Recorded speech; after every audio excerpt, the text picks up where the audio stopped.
Can humans be the great filter for themselves? Is there a question that's impossible to answer? How do we point the Solar Gravitational Lens Telescope in the right direction? And in Q&A Plus, what's my most unpopular space take? All this and more in this question show. It's time for the question show. Your questions, my answers, as always, wherever you are across my channel. If a question pops in your brain, just write it down, gather them up, and I will answer them here. I'm recording in another Airbnb. This time I'm in a place called Pak Chong, which is just outside the Khao Yai National Park in Thailand. And yesterday we tried to see elephants and failed. All right, let's get into the questions. Ed, is there a question about the universe that's literally impossible to answer? Almost certainly, there are questions that we will never know the answer to. And when you think about like some of the biggest questions, like where did everything come from, right? Why is there something and not nothing? That's a question about the universe, right? Why does the universe exist? And if you go back through, all of the evidence that we have about what's in the universe, we get to this place just nanoseconds after the beginning of the universe where we can no longer really answer any questions about the nature of reality at that point. And there is this hard stop at the very beginning of the universe, at the moment of the Big Bang. It was like a clean slate. It wiped the evidence of the universe. Whatever came before was wiped, and you had the universe that we live in today. Maybe, right? Probably. But maybe there's some echo, there's some piece of information that's here in the universe that is some hint at what came before. And so that would be incredible. I guess Nobel Prizes all around. And yet all that does is just push the question one step back. Because, okay, so now we've detected these echoes of the previous universe, and we've been able to figure out that some of the universal constants were slightly different than what they are now and had a different universe, and there was something that led to the Big Bang, and we kind of understand it. And you're like, okay, fine, but what came before that? Is there an echo inside of an echo? Well, it was just a big cycle. It always had been going. Okay, well, what started the cycle? Where did the first universe come from, right? Like, you will always get to this place where you're like, yeah, but where did that come from? That you will never be able to answer because it's turtles all the way down. And so that's the kind of question that you have to be comfortable knowing that the answer will always be, we don't know. That we will never know. Like, what if we wake up and realize that we're actually in a simulation? Okay, fine. So where did the simulators come from? Right? Oh, they're in a simulation too. Okay, fine. Where did they come from? And so no matter how you try to crack into this problem, you're always going to get to, I don't know. We don't know. We can never know. And to know that there is this horizon of unknown out there that can never be crossed. In the beginning sort of feels unsettling. And after a while, you feel very comfortable. And after a while, you kind of seek it. I really love the feeling of the mystery of not knowing the answers to things.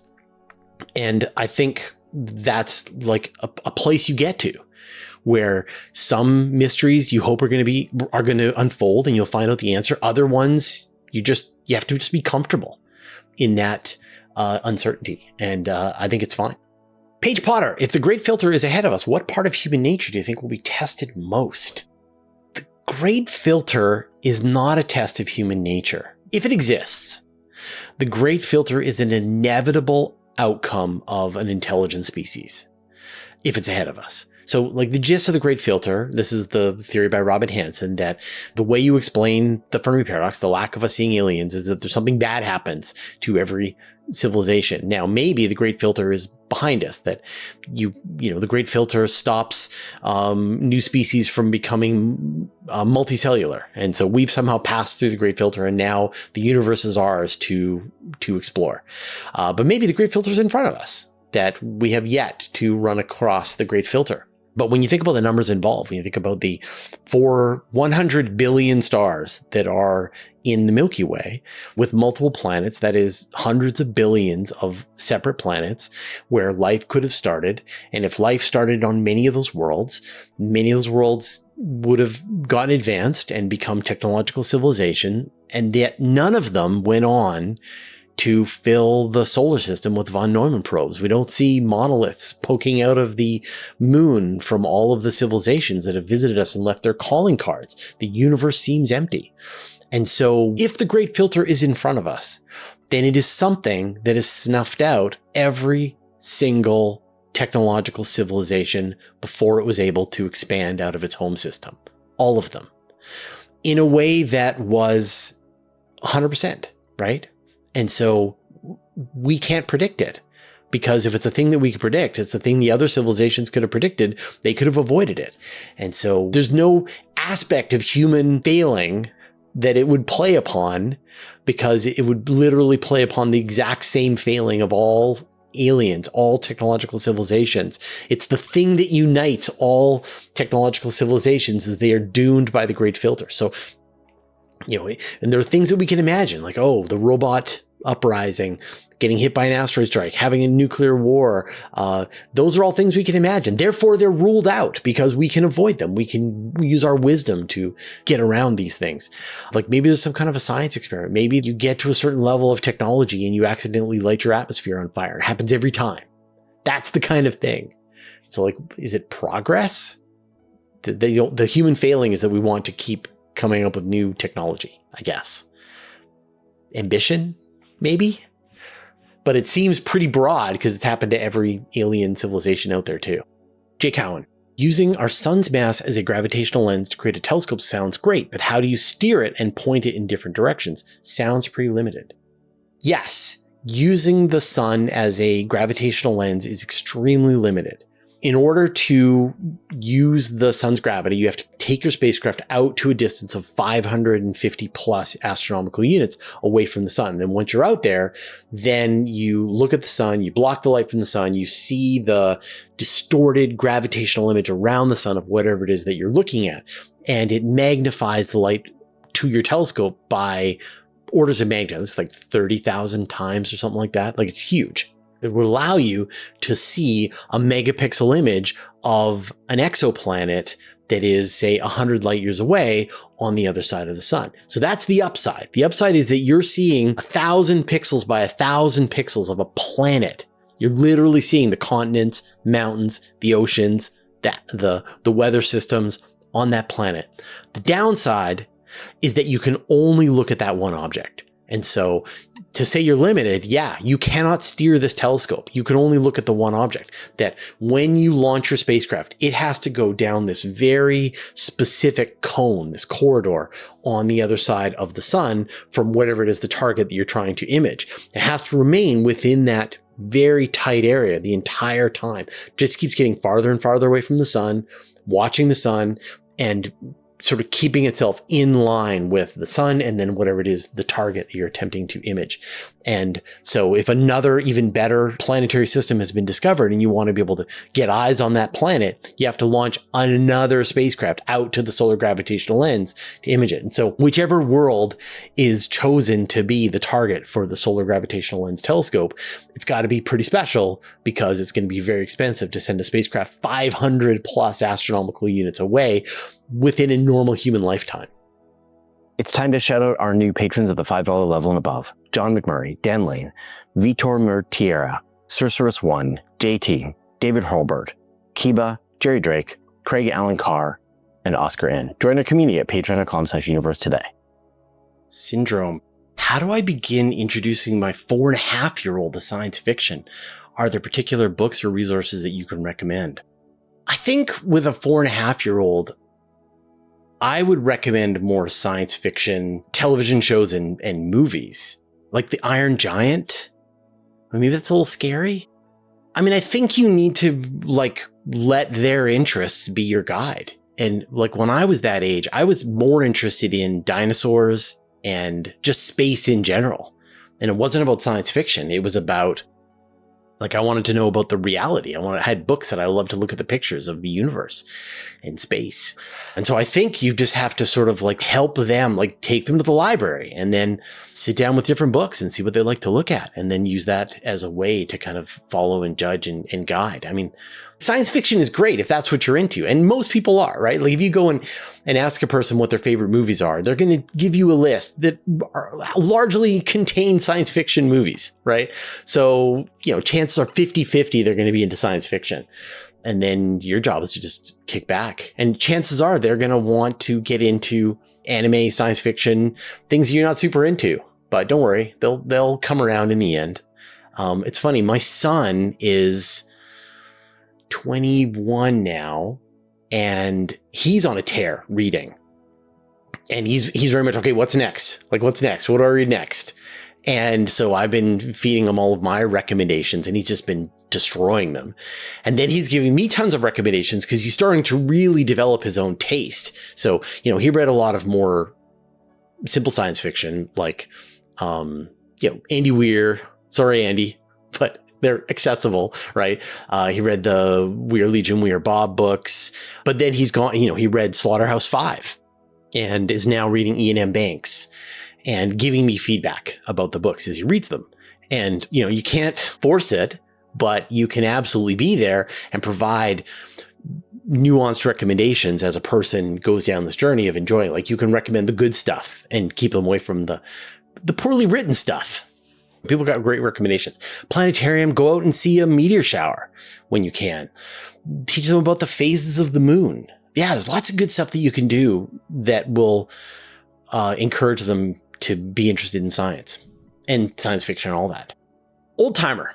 I've been watching a lot of old interviews with Isaac Asimov. Fraser, do you appreciate any of his literature? Absolutely. Isaac Asimov, I have a lot of foundational, most influential science fiction authors.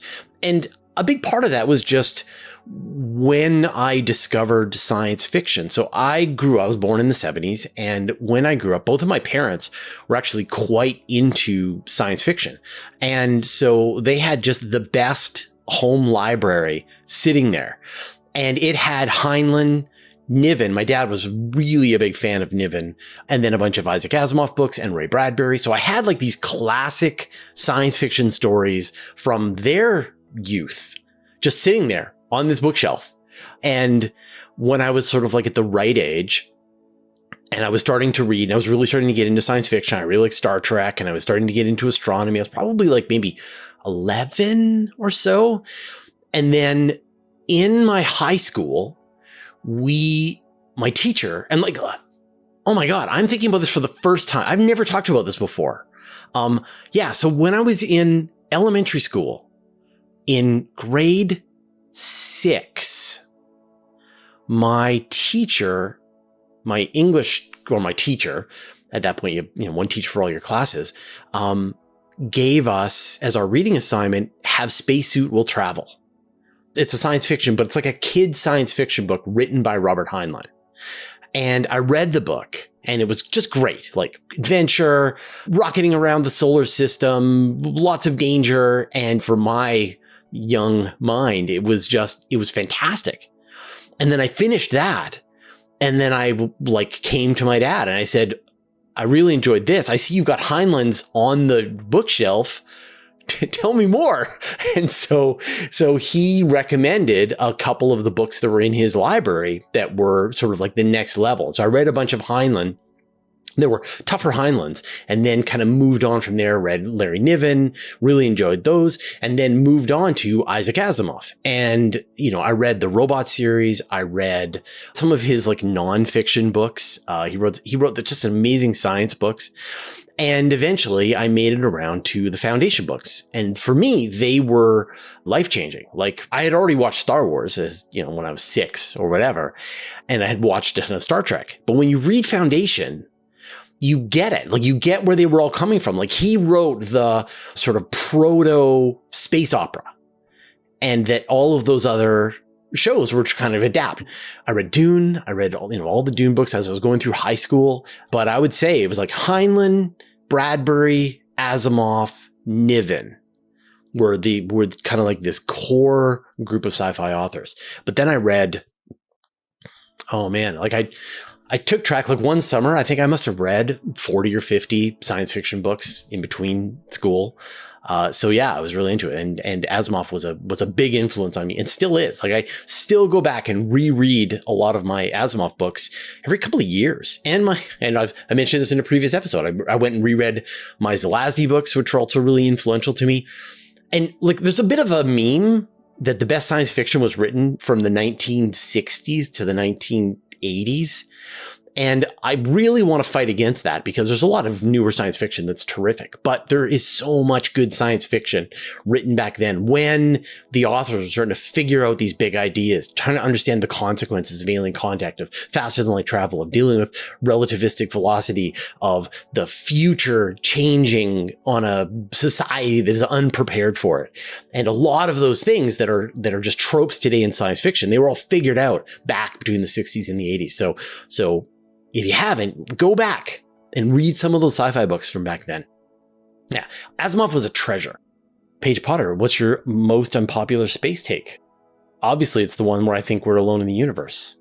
People just think that's bonkers. Although I think people are starting to come around. I feel a little guilty. Do you? I mean, you guys, most of you know my position on this, and I wonder, have I convinced you? Or do you still think I'm super wrong? Let's have a poll. Because now I'm worried. I've changed 18% of your mind and 82% I have not. So I think that's absolutely perfect. I can't wait to be wrong.